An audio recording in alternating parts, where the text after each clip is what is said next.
مسئلہ یہ پوچھنا ہے کہ جب میں بیوی کے نزدیک جاتا ہوں اور اس سے بوس و کنار اور چھیڑ چھاڑ کرتا ہوں اور جسم کے مختلف حصوں جیسے سینے اور گردن کو چومتا ہوں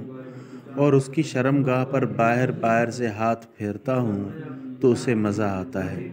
اور کچھ دیر کے بعد میری بیوی کی شرمگاہ یعنی فرج میں سے پانی نکلتا ہے۔ اب صورت مسئلہ یہ ہے کہ اسے معلوم نہیں کہ یہ انزال ہو گیا ہے یا مزی نکل رہی ہے یا لیکوریا کا پرابلم ہے، کیونکہ اس پانی کے نکلنے کے ساتھ ساتھ اس کا مزہ کم نہیں ہوتا، اور جب بہت دیر ہو جائے اور مزہ بڑھتا جائے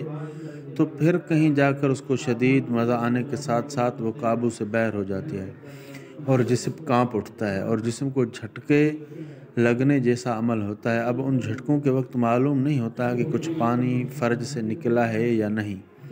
کیونکہ پانی تو شروع سے ہی مسلسل نکل رہا تھا۔ کیا شروع سے جو پانی نکل رہا تھا وہ انزال کی معنی میں ہوگا،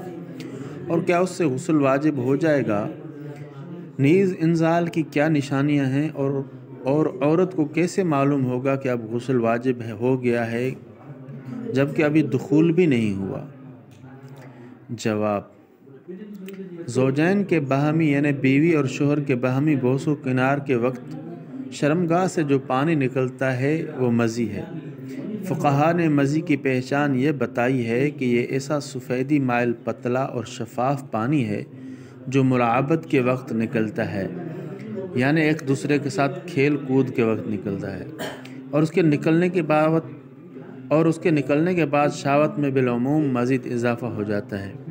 اور اس کا حکم یہ ہے کہ اس کے نکلنے سے صرف وضو واجب ہوتا ہے، غسل واجب نہیں ہوتا۔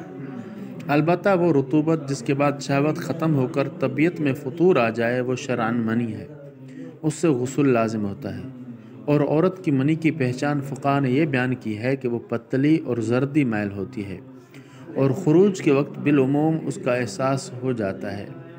اور ادنیٰ توجہ سے اس کا احساس کیا جا سکتا ہے۔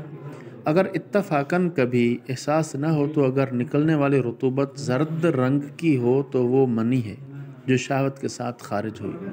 لہٰذا اس کے بعد غسل واجب ہے، اگرچہ ابھی دخول نہ ہوا ہو۔